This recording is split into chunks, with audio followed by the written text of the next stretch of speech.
taking anything away from the girls, but the boys right now 11-0, and the girls, after that early loss to Kemper and that early loss to Xyro and Kimballton, have really kind of turned the corner and are playing, I think, the way everybody anticipated they would this season. Yeah, I know when I typed up the story last night and I looked, I was figuring that they've won a lot in a row, but they're 7 straight now. And Yep. the other team that in that conference that's only one team ahead of them is Xyro with 9 straight because they haven't lost one yet. But, I mean, you look at that Coon team, and a lot of it is the defensive factor. I mean, I looked at it last night.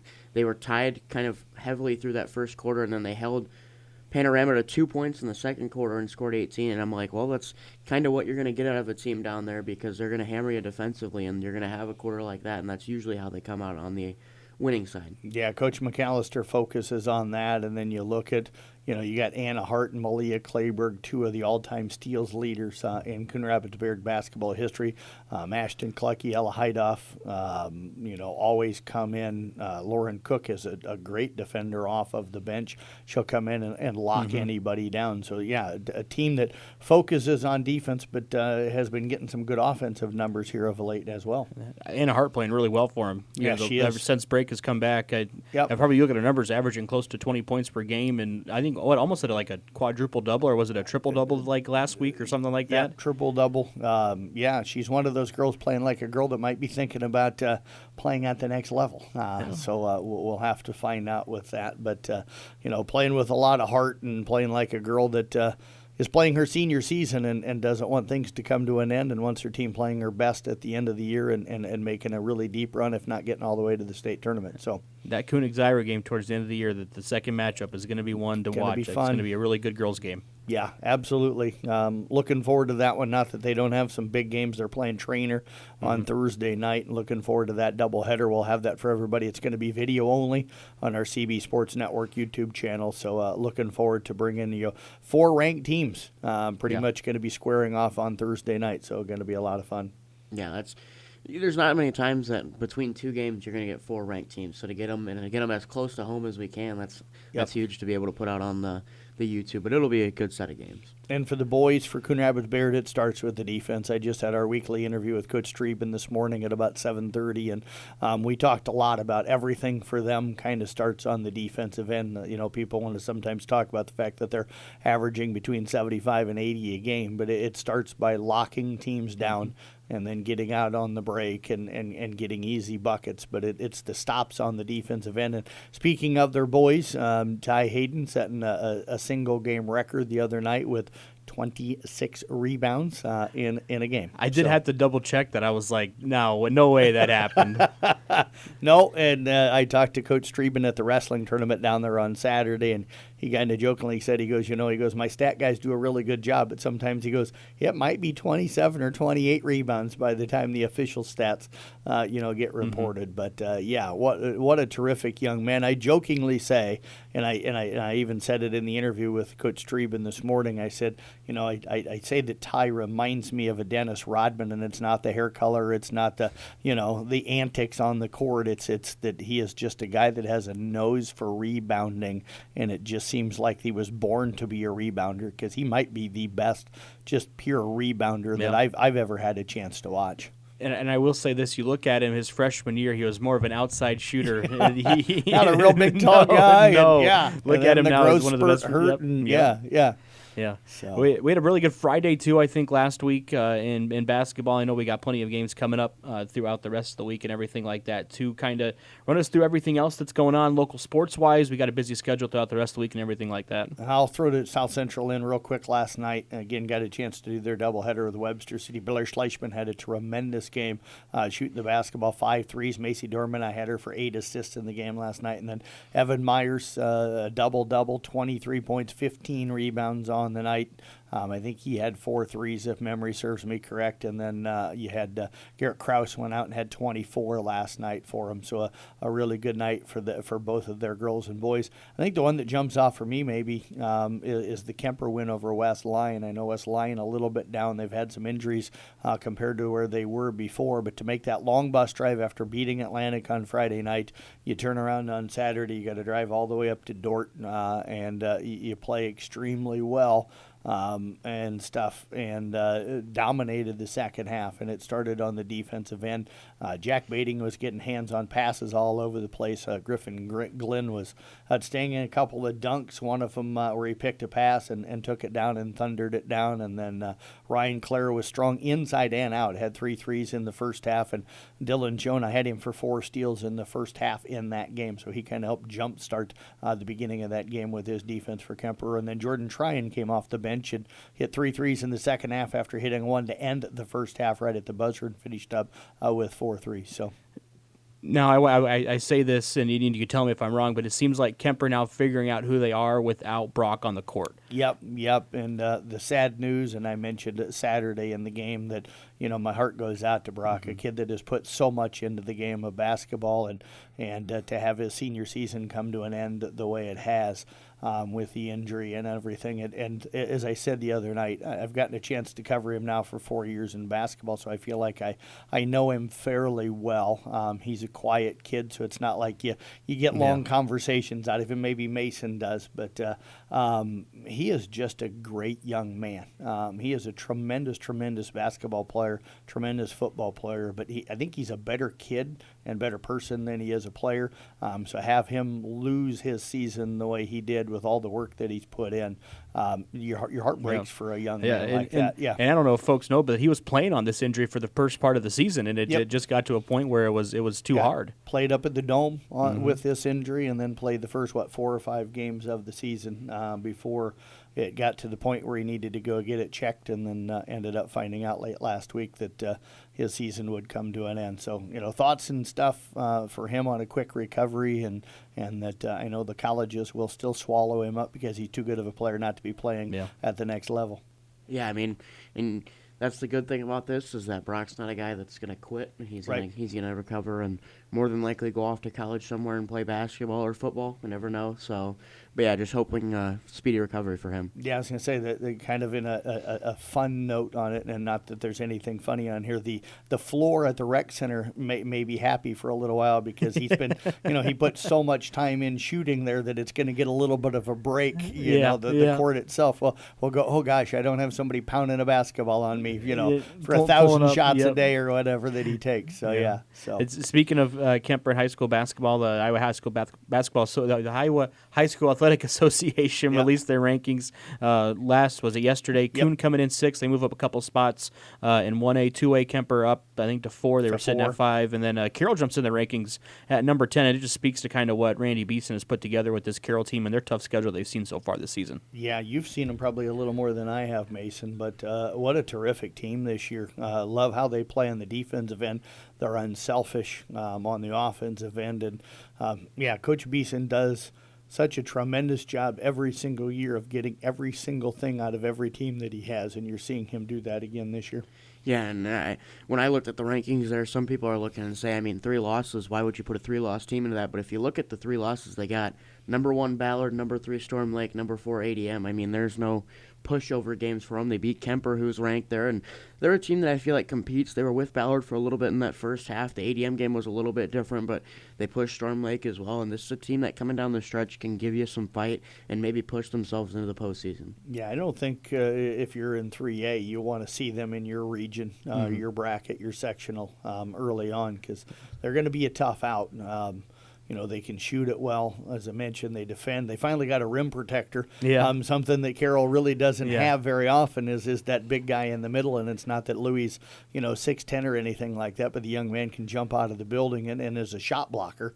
So you get that rim protector, and that allows the guards. What everybody always forgets is when you have the rim protector, your guards can be a little more aggressive on the perimeter because you don't have to worry so much about somebody maybe getting by you, because you got a guy that, most of the time is going to change or alter the shots at the rim. If he doesn't block it, he's still going to alter it, which allows your guys out on the perimeter to be more aggressive and go for more steals. I said that after the Storm Lake game when I saw them play, they were down 6 with about 3 or 4 minutes left, and Louis fouls out, and you could just feel the air go out of the building because they didn't have somebody that could help them on help defense and stop the drive and everything. But I also said this might be Randy's best defensive team he's had in a really long time, and they are fantastic on the defensive end. Yeah, I agree with you. I would probably go back to some of the teams with Jang and those guys that were really good defensively.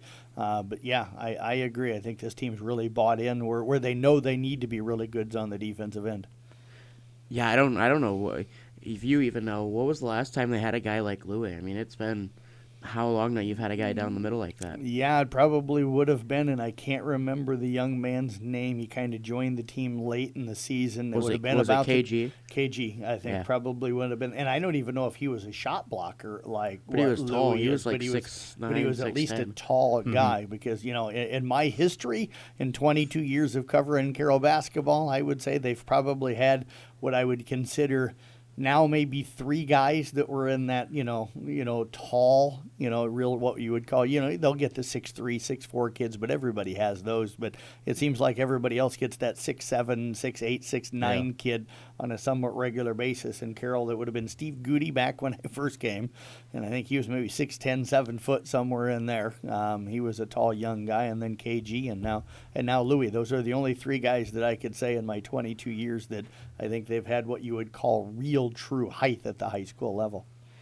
What do you think of Kuhn jumping up in the rankings? I know that we've talked a couple of times. We think that deserved, very, very deserved. We think that Kuhn's could potentially be a little bit higher, but they're playing really well, and they've got a good chance on Thursday to showcase how good they really are. Yeah, and I don't even know. I'm hoping they win. Let me first phrase it that way.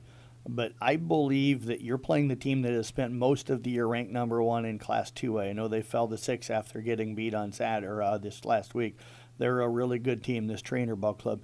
If you can even keep that one like within 3-5 points and kind of push them, I think that wakes up maybe some of the voters. Not saying that they're underranked or anything like that, but it kind of goes, ooh, maybe this team really is for real. If you go out and beat this team, then that sends a message maybe to the rest of the state that, you've got a chance to make an extremely deep run if you can get down to the state tournament. Because nothing's given. As good as that team is, nothing's given. Yeah, we'll talk real quick before we take a break. Swimming and bowling also going on, girls and boys wrestling. I know that wrestling has been all over the place with weekends, tournaments, and stuff like that. Kind of who's standing out right now, as we're getting before you know it. I mean, state qualifying meets for girls are going to be here right around the corner. Yeah, 2 weeks, right on the 30th, I think it is, on that Friday, so just over 2 weeks. Boys-wise, for me, it's been Carroll. The way they controlled that quad with Kuhn, Audubon, and Kemper last Tuesday kind of caught me off guard. And not that I didn't think they could win all of the matches, but they really went out and kind of handled those matches pretty well. I think their depth really starting to show through, and Coach Nagel, I think, pretty pleased with the way things are going. South Central Calhoun's come on here as of late as they're getting healthy, and Audubon's also, I think, wrestling pretty well. They went 2-1 at that quad, finished 10th down at a very tough roll and Dyer meet this past weekend. So those are the 3 boys teams. On the girls side of things, I think Kemper and Carroll continue to wrestle really, really well. I think South Central Calhoun has done a tremendous job here as well as of late. Had a really good night last night, if I remember correctly. Mason, you typed that up. And then, Audubon, team-wise, maybe not putting up a bunch of points and finishing as high as maybe they'd like, but they've got, several individuals that have been, kind of tearing things up and wrestling really well. Yeah, South Central went 4-0 last night and kind of did their job, but I mean, you look at it, there's some teams here that you got some individuals that are going to do good, and you got some teams that are really doing good at the team level. I just like the level of exposure that girls wrestling is getting. I know I talked to you about it, that on Instagram there's different things that are putting out girls wrestling and people getting interviewed, and we got girls wrestlers going to college that we're interviewing now. I mean, I just like to see that they're getting the exposure that I feel like is due to them. Yeah, Emma Grossman again signing the wrestle at Iowa Central. I'm sure Emma Daniels will end up going somewhere, and then we've got a host of younger wrestlers that are maybe a couple of years away from having to make that decision. So you mentioned girls wrestling. I just want to throw this out about girls sports. I hope people, it's weird to me in a way that college women's basketball and the WNBA have exploded as far as their attention. but it's still hard to get people to come out and support the girls at the high school level. And I think it's kind of sad for me to be out every night covering something or just watching events and to see the small crowds for the girls' basketball games, to see the small crowds for the girls' wrestling events. I think we need to wake up as a society. Why are we so in love with the women's basketball and the WNBA, as we should be, but not giving the credit to the younger kids that are going out and putting in that work? And I think we need more people to start showing up and paying attention to high school girls athletics. They're the stars of tomorrow. They are, absolutely. Yeah. So. We'll step away, take a break. You're listening to KCIM Sports Rewind here on KCIM. We're back. We'll talk some national sports, and then we'll take a look at the sports schedule for the rest of the week coming up next year on KCIM Sports Rewind. As the athletes at your house prepare for hard work and fun of the season, remember that St. Anthony Rehab Services provides physical therapy for any sports injury that may sideline your member of the team. Sports injuries can plague kids of all ages and keep them from playing the sport they love. Athletes will be under the direct supervision of a certified and licensed healthcare professional in the newly renovated sports performance facility. If an injury is keeping your athlete out of the game, call St. Anthony Rehabilitation Services at 794-5000 for sports injury and treatment rehab.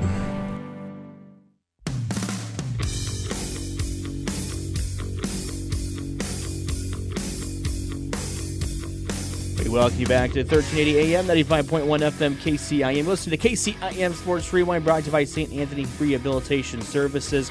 And to mention, we're going to talk about some national sports, but swimming as well right now. The Carroll boys swim team, I mean, it seems like Deb, with the boys swimming in the area, just seems to push out really good kids and does a great job at state, and they're well on their way to being having another good season this year. Yeah, and Mason, you can reiterate on this some too.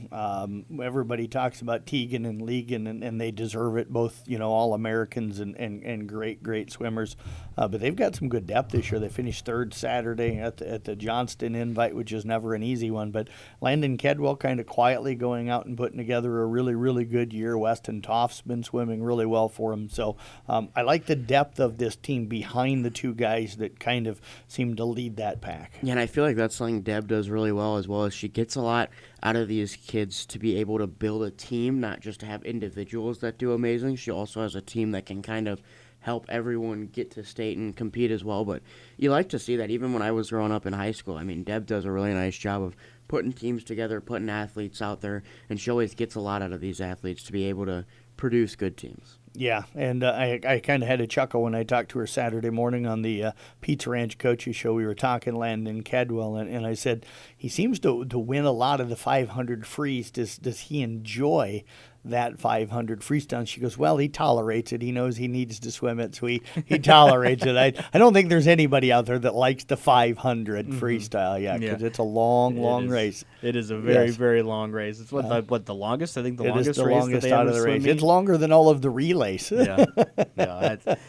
would not want to. I wouldn't even. I don't even know if I want to swim a 100 or a 50. I wouldn't be able to do a 50. I can't swim. You threw me in a pool, I would drown in a heartbeat. Yeah. So one thing I'll put on this about Deb and the swim team, it always seems like her buy-in are kids that play other sports, but they're kids that love swimming. Yes. Like they're kids that are going to go swim in college and stuff like that, but they are in love with swimming and everything like that. Right, yeah, and she does a great job. I don't know if recruiting's the right word, but it kind of is in a way, because you get kids from all of these different schools. She's had them from Panorama and Guthrie Center and Denison, and of course the local schools in Glidden and Kemper and Audubon and South Central Calhoun and East Sac. So she brings them in from everywhere, and somehow they always gel and work really well together. Yeah, it's one good thing is she does a great job there with that swim program. Are we missing anybody that we want to talk about? We've touched on high school sports for a lot of it, and rightfully so with everything that's going on in the area. Mason, for you, anything? I kind of seem to ramble a lot today, so anything for you that's been jumping off of the board? You seem to pay a lot of attention and catch a lot of things that sometimes I miss. No, not really. I mean, the only other thing last night is I was watching some games, and Woodbine kind of taking a tumble for them, and that's part of the reason I feel like Kuhn might not get a little respect is they had a couple of injuries, and Woodbine slipped now 4 losses since then. Did they get beat again last St. night? Albert hammered them 48-19 the second half. Oh, wow. And it was a 3-point game at halftime. It was ugly when I looked at the Twitter, but I mean, St. Albert's a ranked program, but that's the one reason that I looked and said Kuhn might not get as much respect is that Woodbine win doesn't look as pretty now that they're a 4 or 5 loss team instead of just a 1 loss team. Well, and I'll get back onto basketball for just a second. I think that's why you see the Trainer-Kuhn matchup. Kuhn was supposed to play Bishop Garrigan there a few weeks ago on that Saturday. It got snowed out up at Iowa Central, and Coach Streben was like, we need another game against somebody really good. We don't just want to pick up, a game. We want to pick up a game that's going to challenge us. And luckily, Trainer was a team that wanted to do that and then to stay in the same conference. I know when I did my weekly interview with Tom Peterson from Exarchurch-Kimballton yesterday, he kind of said the same thing. I said, your guys' non-conference schedule has not been easy. And he's like, we need to challenge ourselves, in that non-conference schedule and go out and find out, what we need to work on and where we need to improve if they want to make some kind of a run in the postseason. And they've done that as well. Yeah. Haven't really touched on that. They picked up a really good win against ACGC on Saturday. A ranked team. I think ACGC 2A, so it's against a bigger school, so that helped them out a lot. Man, you got a chance to see that run in the camera for Nick down there that day. Yeah, and I mean, it was close during the first quarter, and then Taryn Peterson just kind of did what she does and nailed 2 threes in a row and had a couple of dribble drives where she got some buckets. Harlow Miller had a nice night. She was kind of good down low, able to get rebounds a lot. Yeah, 15 points for her. She went down and was able to just kind of square up to the hoop and get anything she wanted, really, because they put a smaller girl on her almost all the time. And, I mean, it wasn't very hard for her to just turn around and put up a bucket. But that Exira team defensively, man, I love the enthusiasm that Tom coaches with. I haven't seen Tom coach outside of softball, and now watching him, I'm like, that's a coach that if I wanted to go to the postseason, I'd want him to be my coach. But I mean, they play with enthusiasm, they play with physicality, and they just play with energy, and that's what I like to see. So quick question on Taryn. I know Caitlin Aiden had some really good range on her 3. Have you seen a girls basketball player that has the range? I mean, Taryn's doing her best Caitlin Clark impersonation sometimes with some, I mean, she's shooting 27, 28-footer. She's on the 10-foot line on the volleyball floor sometimes and will pull up. She's got range. Nick said the exact same thing, and she nailed one last week from, I think, either a step behind or 2 steps behind the volleyball line on the far side of the gym. And then I knew the second time she took a couple of steps back, and I was like, she's gonna shoot it. I know she's gonna try it. They were up by 12 or 10 there, and I go, knowing Taryn, she's gonna try it because she has it open. But I mean, she's one of those girls that, I mean, if you leave her open on a good day, she's knocking it down from anywhere on the floor. Yeah, she can pour 30 in pretty quickly with the way she shoots the basketball and the way she can get shots off. And not just a shooter, she's got that ability to get to the rim. She's quick. She can handle the contact. That's the nice thing, too, is not a real big girl. But if you bump her, she's still going to get the shot off in the lane, and most of the time it's going to go down. She's going to get herself to the free throw line. So yeah, for sure. I will. One last thing to add on that. I think watching him so far this year, I've only seen him play Kuhn, but she seems to be playing less, more unselfish this year. Not that she didn't in the past, but she's not having to score as much because you got Harlow, you got Jalen, and it seems like her game has evolved. I think this year watching her play. Right. And speaking of that, you look at Riley Miller, a girl that could score for him last year. I think averaged 6 to 8 a game or something like that. Doesn't take many shots this year because she's kind of bought into that role of my role is to lock somebody down defensively and give all my effort on the defensive end, rebound, distribute the basketball, and do those kind of things. So, impressed with what Riley Miller's done, especially on the defensive end, and then buying into that role. Coaches will tell you, and it's the truth about the game of basketball in any sport, you got to have role players. You got to have some that are going to score, some that are going to catch the ball or whatever. But, sometimes players got to accept that, their role is to be that stopper, to be that person that does the little things that help you win games. Yeah, for sure. Yeah. All right. You guys want your trivia question, or do you want to talk about some other stuff first? We can go trivia. I know we're running because it might take us 5 minutes to figure out the answer. So I got it for you. So the Cubs signed Alex Brigman. Yep. Here's a Cubs station. I figured we'd talk about it. A 5-year, $175 million contract to be their new third baseman for him. He's really good. Is he worth that much? I don't think he's as good as when he won his MVPs, but people also put an asterisk next to his MVPs because of what was going on in Houston at the time. I think he's worth the 5-year contract. $175 million, who knows? But only time will tell. But him and Dansby Swanson now, they both went first and second in the 2015 MLB draft. When was the last time that in one draft that the number 1 overall pick and the number 2 overall pick were on the same team at some point in their career? I'm going to say, and I'm probably completely wrong, I'm just going to make a wild guess, and I'm going to say Dwight Gooden and Darryl Strawberry for the Mets. And no, okay. I have no clue. Yeah. What team was it? It was the Tampa Bay Rays.